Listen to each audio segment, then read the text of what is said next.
Life Management Science Labs would like to acknowledge that we live and produce this podcast on the traditional lands of the Wurundjeri people. We'd also like to acknowledge the traditional owners of the lands of our listeners and our international colleagues. We'd like to pay our respects to their elders, past, present, and emerging.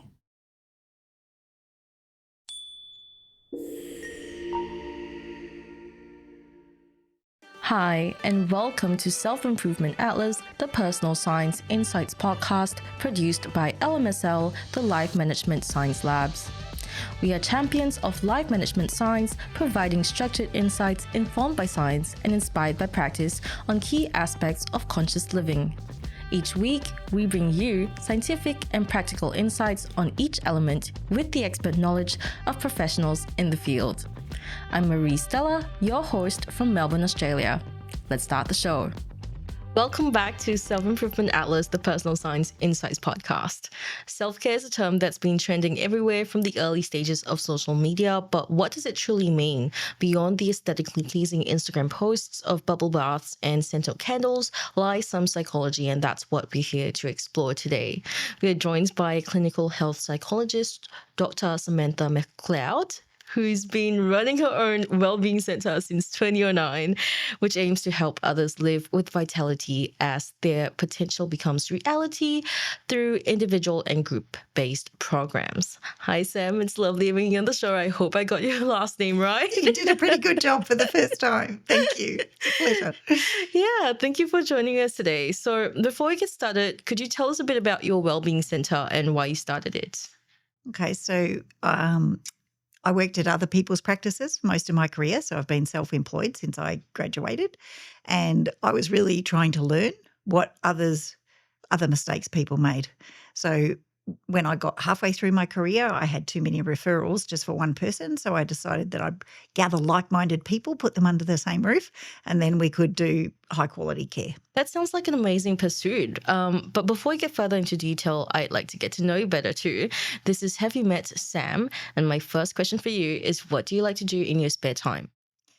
I thought that it's ironic that it's a self-care show and I haven't got a lot of spare time. But we do own a couple of properties. One is down the Great Ocean Road and one is the other direction at Wilson's Promontory. So if I do get a weekend where I don't have where I work for sporting consultancy work, I go away for the weekend. Both I love the beach and I love walking along the beach, and I actually have a rock that I sit on and meditate. So I climb up the rocks and the cliff face down at Jan Juc Beach, and I sit there and I meditate and I just stare, and I absolutely love it. And then down at Wilson's Prom, it's rainforest, beautiful rainforest, massive ferns, and I go for a walk up the mountain for about 2 hours. Yeah, I love that. And when you said that you sit on a rock for meditation, then there's a rock that you sit on. Is that just one particular rock, or can you find any rock? Yeah, it's one particular rock. Oh. I have my favourite rock, yes. It's actually called Bird Rock down at Jan Juc Beach. So there's Bird Rock, and that's sort of a little bit in the ocean, and then there's this massive cliff face, and there's this really big square rock that I climb up to, and then I sit on the edge and it sort of overlooks the ocean. It feels like you're in the ocean and you've just got space all around. It's just beautiful. And I sit there. Yeah. I love that. A square rock actually sounds really comfortable. Yeah. Have you got a name for the rock? No, I haven't. But Maybe you should. I mean, I will. I feel bad now. Don't feel bad. Just start thinking about it. But aside from that, I know you mentioned that you haven't got any spare time. But by any chance, have you had any books, films, TV shows that you've particularly enjoyed in your lifetime? My favourite book is probably The Alchemist by Paulo Coelho. I love that book. I've read it about 10 times and I get something out of it every time. I'm a person that reads about 5 books at a time. So I'll be interested in something and I'll read this one and then I'll put that down and then I'll read something else. And it's the broad gamut of, if I feel like a self-development book, I'll look at that. If it's something for psychology, I'll read that. If it's actually just to get lost in a romance, I'll read that. So there's lots of things that need to satisfy me. Those are some admirable multitasking skills. I can't say that I can do the same thing. But with The Alchemist, what are some of the things about that book that you really like? it's just a great metaphor for life. Like he basically takes the journey along the Camino Trail, and Santiago meets all of these different people, and he thinks he's getting to the destination to meet Fatima, his love of his life. But actually it's the journey and all the people he meets that makes it so meaningful. And once he learns to stop and actually spend time with them in the moment, which is very important actually to self-care, that he gets absorbed in the process, and then it wasn't anything about the destination. Yeah, that's such a great reflection of how to live life. So thank you so much for sharing your thoughts on that. Now, in your professional life or your personal life, in either one, has there been a role model that you've really looked up to? I have been asked this question many times. I've been fortunate to have multiple kind of mentors across my life, starting from probably primary school. And then across, I played high-level basketball, so I had a basketball coach who was that. Then probably I had a supervisor who was my academic supervisor. He was a mentor. And then when I started working, the first place I worked at was a sports medicine clinic, and the doctor who owned the clinic is still one of my mentors today. So I feel like Santiago, actually, all of those people contributed to my journey. Yeah. And amongst all of these people that you've looked up to in your life, what would you say are the qualities that they possess that you found particularly admirable? Well, the ironic thing is they're all male. So that was interesting for me to reflect on. They all challenge me and push me. That's probably they don't let me sit back, and they raise the bar so that I can see my own potential, really. Yeah, it's really good to have someone like that. And in pushing you, you also know that they believe in you, which is always comforting through all of the pushing. I would say that. I'm just reflecting on my own swimming classes. Yeah. That's where I was pushed consistently. But that's not what we're here for today. What we're here for is to talk about the psychology of self-care. So my first question for you in this is, how would you define personal development? I almost want to say, well, personal development probably doesn't even apply to everyone. Not everyone is really driven to grow and develop. Some people are content with existing in their life and what they have. So it's actually a characteristic of some people that would be driven to grow personally. And then it's probably more connected to their identity. So if they were like a pie, what are all the sections of the pie that are important to them? Mhm. And then which piece of the pie do they need to invest in to develop at any given time of their life? So it could be social, emotional, spiritual, physical, mental. So there's a whole, all these pieces of pie might be important to that person, but it can change at any particular time. And it's not really like you said, the bubbly bath, that's not really going to help everyone. Everyone has their own thing they need. Yeah. And so how would you define self-care? The self-care is probably if you had all the pieces of the pie, what do you need to do to be able to express yourself fully, so self-expression, in harmony, so that you're not just devoting, to one kind of mode that you're in and end up burnt out and unbalanced and unhealthy. Mm-hmm. And what do you think is the importance of self-care for personal growth? Yeah, I think they do combine. So say you had someone who, well, in the work I do with high performers, they're really driven. And if they were driven, but they didn't have moderating characteristics, they didn't, sit on the rock, meditate, do some other balancing things, it would probably be hard to achieve their full potential and develop. So you need things to nurture you to give you the energy to keep pursuing growth. Yeah. And we talked a little bit before about how self-care has become quite the buzzword, right? And it's very often used as a tagline for curated lifestyles and all of that stuff. But when can a practice be considered self-care, and when is it pure indulgence or participation in trend? I think there's a lot of participation in trend. It's like going to the cafe that just opened up and then everyone gets bored of that after a while. So I do think people think like, when the flotation tank's out, everybody went. but people found that they were actually scared to be locked in a little capsule. They were claustrophobic. And they didn't like that was like they thought they were going to drown. There were lots of things, but everybody went, So I think they do the trend, but none of that's they're like Band-Aid kind of things. That's not actually going to nurture you. When you're caring for yourself, it's about the relationship with self and whether that thing makes you feel better in some way. Not just because everybody's doing it, going to Hepburn Springs, which I'm actually doing this weekend. So that's a self-care thing. Yeah. Yeah. So, it's just not because everyone's going there. It's because I know that helps me if I do that. Yeah, and that's also a really fulfilling way to look at life, or to lead life too.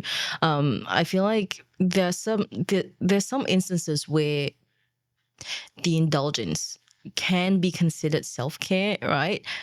But that you kind of have to look inward to know whether it's really self-care for you. What are your thoughts on that? Yeah, I think people, I think if you had a high achieving personality, they would find it hard to indulge, if you like, in kind of pampering activities. They feel like that is indulgent and maybe self-centered and maybe selfish, but that's really connected to their personality. But if they were someone who was not that motivated, was a little bit avoidant of actually challenging themselves, getting out of their comfort zone, and they sat all day on the couch with a furry rug because that was comforting, that's not actually personal development or self-care. It's just keeping them in a comfort zone. But it's not leading to the full expression of a human, and the relationship with themselves is actually regressing.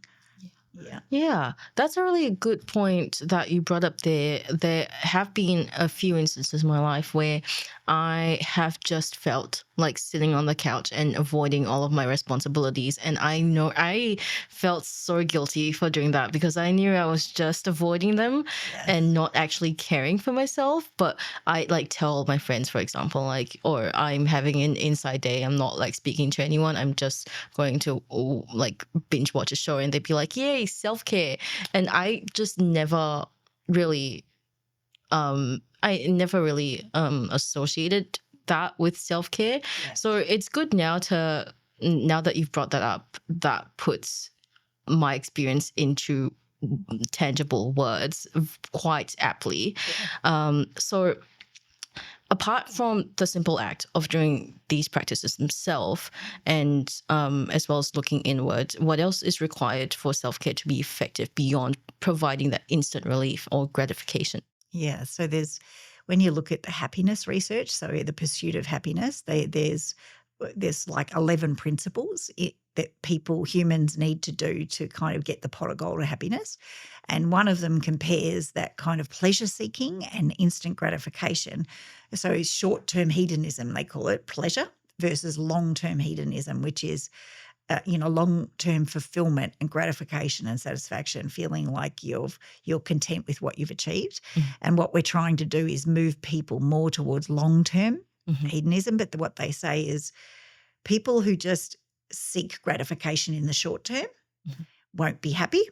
People who have the 5-year plan and just do long-term won't be happy either. It's the balance between the two. So we have to have some things in our days that bring us pleasure and we enjoy simply because of their activities. But we also need to know where we're going and getting overall happiness that's different to an immediate state. And in your experience, how does prioritizing self-care benefit our overall psychological state? Well, say I usually for my clients draw a kind of table. So say somebody was, say their personality characteristic was driven. And I say to them, so let's turn up driven. Let's turn the volume up of being really driven.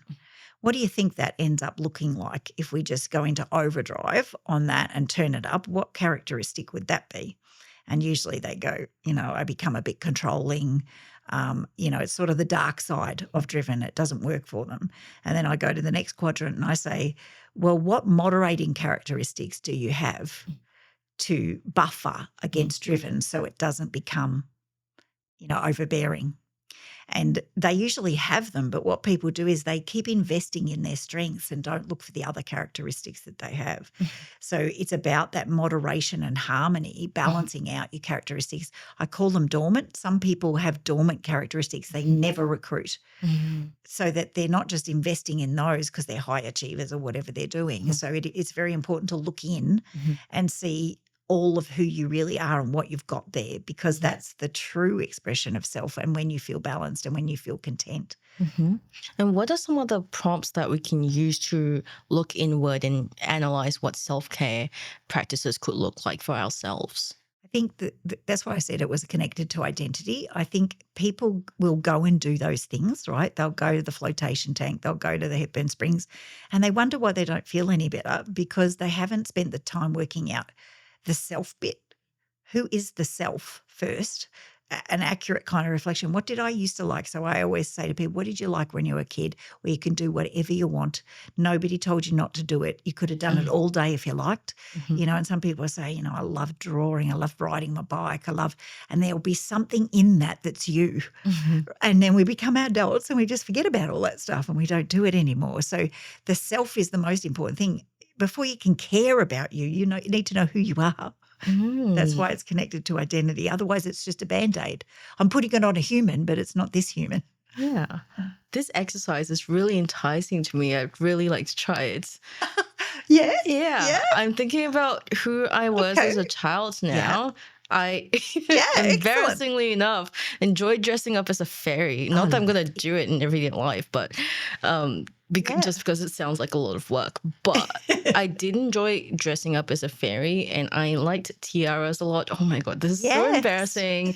And I really enjoyed air conditioning, which I don't think is very applicable, but that explains why I like winter so much. I do love winter. So maybe going out of the house and enjoying the cold breeze would be something that I could do. Yes, because I love the wind. That's why I sit on the rock. Because I'm surrounded by wind. Some people hate the wind, right? I love the wind. I love the wind. Yeah. And I had a client once that said she loves the rain and wants to run in the rain. Hardly anyone wants to run in the rain, but she was joyful running in the rain, like we were with kids when we put our feet in the puddles.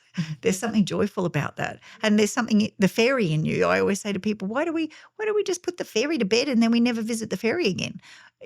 Keeping that kind of youth and joy and spirit in us instead of switching it off and saying we have to be serious. Yeah. Talking about this right now in itself is making me so happy and joyful. So definitely something that I'm going to explore further after the podcast. But back to the topic, I wanted to know a bit more about your practice as a clinical health psychologist. You likely come across individuals who struggle with prioritizing self-care. So why is it that it is so easily neglected? Yeah, I do think we're busier and busier. We spend a lot more time working. And the other thing that I think we noticed in the pandemic was when everything shut down, particularly in Victoria, the families, children, the parents, they all realised how busy their lives had been and how nice it was to be at home. And all the kids have multiple activities. They're not just doing one sport. They're running around, so the parents are doing all of that. Everyone's busy, which means no matter how you look at it, we've got 24 hours in a day. So if you're going to hog that with things that don't nurture you, that what I say is that's energy out. How do you get your energy in means you have to carve out time in your day. And people aren't conscious about that. So one of the things I do, which people think is strange, but if you do, for what friends are like, right? I am so busy. If I get a weekend off being at Richmond with watching the football or whatever I'm doing, they think it's a free weekend and they think they can see Sam and do some socialising. But actually, that one free weekend I'm going to get in a month is a Sam weekend. And I'm not going to tell them I'm free because I want to go into nature and do what I want to do. But people want to take those weekends off. They think they should now do the socialising because that's the only weekend they have. Nobody thinks about, what do I need? Yeah. Yeah, that's something that I've been trying to implement in my life as well, having my own weekends for my personal, not the entire weekend, but, like a day out of the weekend to have a personal day and to really self-reflect and do all these practices that I do on my own to make myself happy. But this is a very recent discovery for me and recent activity. Recent endeavor is probably the bit more apt word, but and I used to fill my weekends up so much with all these social activities, and now it's getting harder it's really difficult to say no to people that you haven't seen in a really long time. So what advice do you have for setting boundaries? Yeah. I mean, what I say to people to busy people, I say I sit down at whatever time of the year I have a holiday and I plan the 12 months of what weekends do I need, what weekends socially do I need, which weekends are going to be Sam weekends. And that's it. I put them in the diary. It's not no one even knows that I'm free. They assume I'm working. So nobody tries to say, Sam, can you come to dinner? Because they don't even know. And all they get are these other dates. So I don't have to feel guilty anymore. I love that. That's a good way of looking at it. I don't know why I didn't think of that earlier. That does cut out a lot of the back and forth. And it's kind of, at that point, there's no need to set a boundary because you've just avoided the need to do that, which makes things a lot easier. So thank you for that advice. Very, very helpful. We'll be trying that. I hope none of my friends watch this and realize that I'm doing that. But the other thing I wanted to ask you as well is, as the managing director of a wellbeing center, you do oversee various programs and services aimed at promoting mental wellness. So could you share some insights into the most effective interventions or approaches for fostering the self-care and wellbeing? Yep. Well, I mean, in psychology land, there's so many therapies, and it depends where you are on the continuum. Obviously, if you're seriously ill, you've got an array of therapies that you'd need a professional for. Many of the people that come to me, because I kind of work in the mental health area, but I also work at the high end of high performance. The acronym I have for the centre, which is a pun on my name, that the capital SAM is for seek, arrive, maximise. So people try and seek out what they need, and then they arrive, whether it's at the centre or whether it's actually metaphorically they arrive at a platform, and then the kind of distress and everything's gone and they really want to maximise and they want.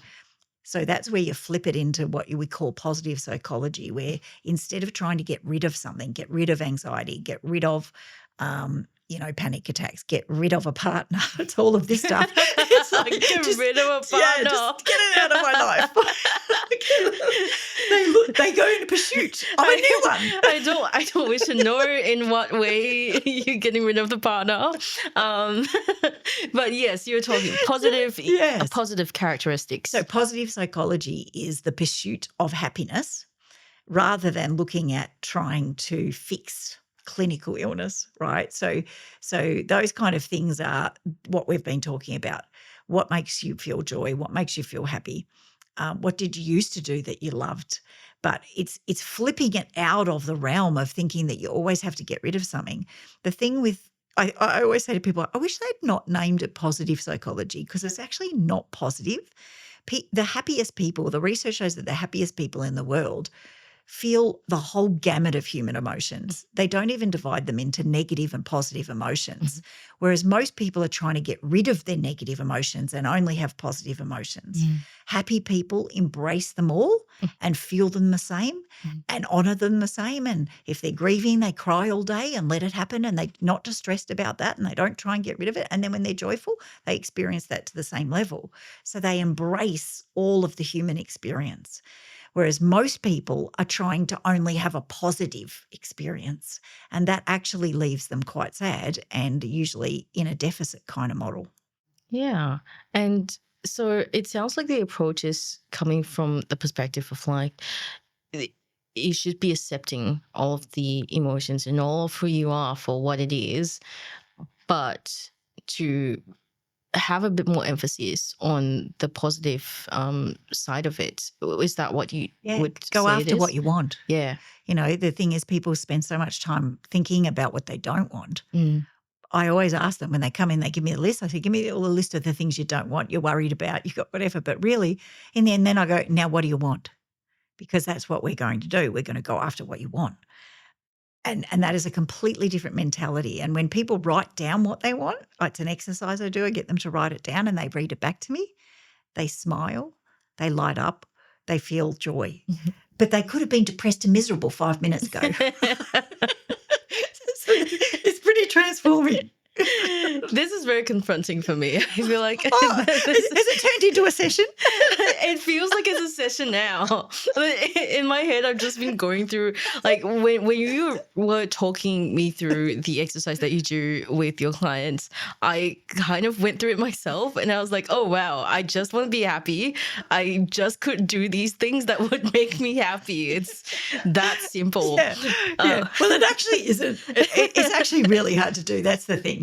Even to say, like, there's a model called acceptance and commitment therapy. So the clients go, it's just not that easy to accept. To get to a place of acceptance is quite a process. So, I think when we lose people, we don't accept they're gone straight away. That's the same. So acceptance is actually a process. You can't just accept something instantly. Tell us a bit about that process. How long does it usually take? How many stages are there? Well, the stage-based theory of grief has been kind of debunked because people tend to go in and out of it, and depending on their experiences, they may have had quite a bit of grief and be quite good at it. So go through it in 2 phases. That's very individual, but the acceptance depends on your whole personality profile, really. And some people, particularly the people I work with a lot of gifted and talented people, and they're very sensitive and intense emotionally. So they get big emotions. They don't want them and they don't want big ones. So they keep trying to move away from them. And I'm trying to tell them to experience it in the full gamut. To them is suffering. So it does need a professional to be able to get them to the point to understand, actually, that's what we were made for. We were made to emote. We're human beings. That's why we're different from other species. We are meant to do this stuff and we're born to do it and we're resilient enough to do it. And so I often, what they want to do is do that busyness to get to move away from their emotions. And I call that the human doing rather than the human being. So we try and move back to we all have the capacity to do this. Once people who are quite sensitive realize that, when we get to the point that they can accept it, they realize the strength they have in their kind of emotional intelligence. But because they only wanted half of the human experience, the positive side, they actually just experienced the negative side and they never knew what they had there, which to me is gold. There's gold in there and we want to flip it. Yeah. Have you gotten any clients who have, when in response to the part about everyone has the capacity to do that, have you ever gotten any clients who go like, well, then why is it that I feel this height of emotions when other people don't feel this particular height? They feel it to a lower level. Yeah. That comes back to the original thing we talked about. That's about identity. So I always say we're all born with our own little cocktail of stuff and we're all different. And it isn't just nurture and it isn't just nature, it's the combination. So some people have certain strengths. There is research and after I finished my PhD, I went back to uni. I don't know why, because I've been at uni my whole life, but I decided to do another degree, and that was in gifted psychology with gifted and talented people. And we know the research shows that those who are very high up the scale in IQ have an emotional intensity about them that is with a whole bunch of other characteristics. So once I talked to those people and they realise where they are in the population curve and that everyone else like them is like that, they know where they belong, they know what their identity is, and they can accept it. Oh, that sounds really sweet. Yeah, it's quite lovely. I feel so happy for them, for the people who found them. I cry when I'm happy. I don't cry at all the trauma I hear. When they're happy, I cry. Oh, I'm the opposite. No, I do both, really. I feel like there's no shame in crying. No. Crying's good. It's cathartic. That's self-care. Yeah. It's a way of also just getting out emotions and people to just Cry away. Embrace it more, honestly, because what harm are you doing? Actually, what harm are you doing? Well, actually, if you don't cry, you're doing more harm because it's toxic. So that's one of the things I explain to people. So the only way you can get so emotions are hormones. They're actually released in your body, whether they feel good or bad, is the perception we have. But those hormones get stored in your body, and the only way to release any toxins from your body is to go to the toilet and wee, to cry or sweat. So that's what it's for. It's to actually get us out of get it out of our bodies. So people who hold on to their tears, they get sicker. Okay. And that's part of kind of what clinical health psychology is. It's related to the being the most healthy vessel. Okay, that's good to know. It certainly makes me feel better. Yeah, you must be good on the inside.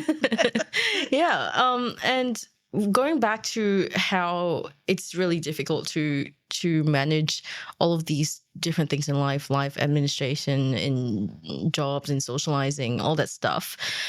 Self-care can sometimes come as the last thing on the to-do list or just another thing. Makes it really difficult to schedule in. And apart from the little trick that you shared with us about not letting people know when your so-called free day is in order to keep that for yourself, sometimes it can still feel really difficult to really prioritize self-care. So how would you encourage these people to really prioritize it? What advice or recommendations do you have for that? I think when I look at some of the situations, so say we have a young mum and they had a career and now they're home with 2 kids, and then as soon as dad gets home, they want to hand over the kids because they're exhausted and they're too tired to go to gym anymore. They're too tired to do everything. It's actually in all the transitions in your life thinking, what do I need now? What I needed when I was 18 is very different to what I need now. So it's being conscious that it's not actually going to be. So say I do a 2-hour walk up the mountain. Well, when you have a family, you're not going to be able to do that. But maybe you can get half an hour on a city beach. So it's about taking the compromise at any stage in your life and getting a tiny little bit of it. It's just like a degustation menu of the things that you'd really love to indulge in, but you can't. And I think that takes a lot of communication, particularly if you're in a relationship. If you're not assertive enough to actually ask for what you need or you don't know what you need, then talking to someone actually helps work that out. And that's a lot of the work that we do. The other thing is, unless we are so good at multitasking, we do it all the time. And I always say to people, if we want a goal, if we want to go to uni, we do it. If we want a job, we go and do it. But we never put relationships as a goal. It's not like we go, I think about my favorite relationship and I'm going to go after it. It's like we just think it's going to happen. But you can actually make that a goal in your life, and you can certainly make self-care or happiness or joy a goal in your life. So it's about thinking about it like everything else you want, like the house with the mortgage. Well, the house with the mortgage isn't going to make you happy. So it's a consciousness that you have to get to, which is what we call self-awareness. And that's one of the things when my kind of motto is about, reaching your full potential. Unless you're self-aware, unless you can observe yourself in any given moment, you don't know what to change. Yeah, I feel like that's probably one of the lesson known or thought about things when it comes to self-care. But what are some other common misconceptions when it comes to self-care that you might want to address? Yes, that self-care is selfish. I think I've seen many people that have been the human doings and not the human beings. So when they do anything for themselves, sit on the couch and watch a Netflix show, they feel bad. So it's a habit that you need to form, which means I say to people, you know what, doing it once every 6 months isn't going to be enough to squash the guilt that you feel when you do it. You squash guilt out of you by doing it a lot. So if you were my friend and you kept inviting me out and I said no once a year, I wouldn't have a lot of practice at sitting with that guilt and extinguishing it. But if every month I said no to you, eventually I'm going to be desensitized to the guilt. There's going to be no guilt there. It's a habit. You need to, I say to people, now that isn't enough once or twice. you're going to feel the stuff that's causing conflict, and we're going to do the new behavior anyway.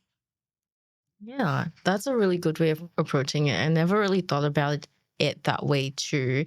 I guess when you feel guilt, you don't necessarily think, let me just do this more. Yeah. No one wants to suffer. Yeah. That's right. Let me indulge in guilt. So, lastly, before we end of the interview section, what do you hope to see in the future of self-care? Yeah. What I hope is not the same amount of self-care is needed for every individual. And it's similar to, how people go get life, work-life balance. There's this term people use. And what they think that is, well, you do 50% work and 50% the rest of your life. But there are some people that don't need that balance. What they actually want is 90% work because they get lots of self-expression in that, and then they only need this time. So what I want is for society to realise we're all individuals actually, but globally we want the same things, but we do it in different ways. Yeah, and it's okay to be the kind of person that needs that work-life balance 50-50. Yes. Because it's not suited for all lines of work. Absolutely not. Absolutely not. And certainly not every single personality out there. Yeah. Some people are 90% work and 10% rest because the work is genuinely what fuels them. Yes. And in those cases, that makes sense. Yeah. So it's not something to be compared. No, you can't. But you hear people will say, they'll try and get those people, their partners, their mothers, they will say, you need to do more relaxation, right? Not knowing that, no, actually that will make them feel they're wasting their life. But for the person who doesn't get much joy out of their job, yes, you need more pieces of the pie in the rest of your life to get energy. That's a good note to end the interview on. Thank you so much for sharing your wisdom with us. Now we'll move on to the practices and habits section. And this is where we ask you about the everyday application of what you've just shared with us about self-care. So the first question I have for you is, what is a self-care practice that you would recommend doing regularly or you do yourself? Well, I came up with this new thing and I think it's going to be a business idea. But during the pandemic, because I was a psychologist and I worked very long hours, and my physio friend also did, she was in a hospital, we came up with these things that we call admin retreats. So because we were stuck in Victoria, we would take a week off every 6 weeks and fly to another state, to a beautiful place like a resort or in the rainforest or whatever, and we wouldn't see any people, do any consults or any sessions, but we would do catch up on all of our admin. The list was building like this and stressing us out. And then we'd go and have massages and we'd walk on the beach, but we would work so well and come home with half the list. And even though the pandemic's finished, it's working for us very well, and we have continued to do that. And I feel like for busy women, it's actually something that probably they need to learn how to do and make it happen in your life. Yeah, that sounds incredible. So where are some of the spots that you've been to? Mainly where the hot weather is. So we couldn't really go international during the pandemic. So we did mainly the Gold Coast and Noosa and Cairns because, we were in depressing Melbourne. So we really needed vitamin D, another self-care thing, and swimming in a hot ocean, that kind of stuff. But then when the borders opened, we did go to Maldives, which was on our bucket list, and we went to New Zealand. So we did have a couple of and we've now decided that maybe we have one special island trip or an overseas trip in this grand plan of the admin retreats. Amazing. Yeah. That sounds so good. Are there any challenges at all though for example, when you go, once you get to your destination, do you ever feel like, I don't really want to do the admin now? Yes. As the years go on, we both go, we're craving more of a holiday than admin. And that makes it very hard to claim it on tax when you've got a business, right? And I go, no, we have to do a morning, just a morning, and then we're released. But yes, it is. I mean, as we got really, really fatigued, it was hard. And then we knew we had to flip it and actually take care of ourselves and get the energy back so that we could do it. And it's gone in waves. Yeah. When we get the energy back, we work really, really well. Yeah. And then we stop and then we work really well. Yeah. Would you ever consider lengthening the trip by a little bit so you get a little bit more self-care time? Yeah. I mean, probably I'd prefer to go to a separate holiday because I really have got the business mind on. And I think if I had 2 days, 3 days, I'd be still mulling it over. Yeah. But if I can pack different clothes, go off on a holiday and not bringing all the work, that would probably work better for me. That makes a lot of sense. Also, change of scenery, and you don't have to think about the admin stuff Yeah, anymore. look for good Wi-Fi and all of that kind of desks. Good Wi-Fi. Just good cocktails. Yeah, that is a necessity right now. There's some really great private islands around Indonesia as well, which isn't too far from Australia. We haven't done that yet. Yeah, you should. I would love check to. it out. It's Maldives kind of look and feel. Yeah. But it's around Indonesia and it's a private island. So I've never been to Maldives, so I actually can't make the comparison, to be honest. But we'll talk after the podcast. We'll talk. We'll trade information. So thank you so much for sharing all of that with us. I learned so much from you. Now we're moving on to the open mic section. This is your chance to talk about anything that you're passionate about. It doesn't have to be related to the topic, but if you want it to be, it can. So the floor is all yours. Go crazy, Sam. Take it away. Go, anything I'm passionate about. Oh, there's so much. There's so much I'm passionate about. I'm passionate about little people, children. I think children are amazing. I'm passionate about this beautiful country and the nature that we have. I'm passionate about my work and changing people's lives. I'm particularly at the moment passionate about trying to change mental health for professional athletes, particularly men who it can be hard in that setting.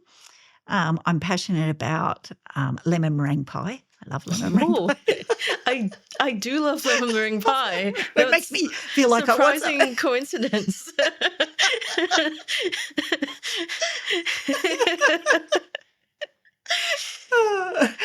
I think there's probably I could go on and on.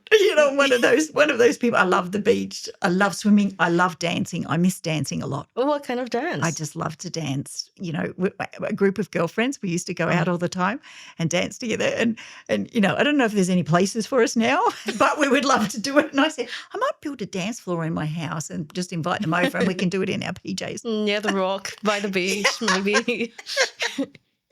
It could be a whole thing, a whole outing, meditation and dance. Yeah, I feel like it'd be really liberating, especially at the beach. Yeah. Yeah. I think this is a retreat model. Yeah, there's an idea for you there. You're welcome. Thank you. Anyway, thank you so much, Sam, for joining us today. It was such a pleasure to talk to you. It's such an insightful conversation and learned an incredible amount. So I hope our listeners took away as much as I did. Now, if our listeners want to find out more about you and what you do, where can they go? Probably easiest the website. So it's www.samcenter, centre spelt with an r.com.au. Amazing. We'll link those in the show notes. Thank you everyone for tuning in, and we'll catch you in the next episode. You've been listening to the Self-Improvement Atlas, the Personal Science Insights podcast produced by LMSL, the Life Management Science Labs. For more episodes like these from 10 different life management perspectives, search LMSL on YouTube, Apple Podcasts, Google Podcasts, and Spotify, or wherever you listen to podcasts, so you can get updated on everything we have to offer. We have a wide range of topics readily available for you to check out.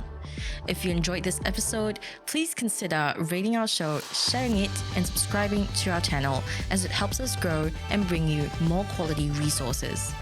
More of our work can be found on our website at pe.lmsl.net, where you can join our movement. I'm Marie Stella. Thanks for tuning in.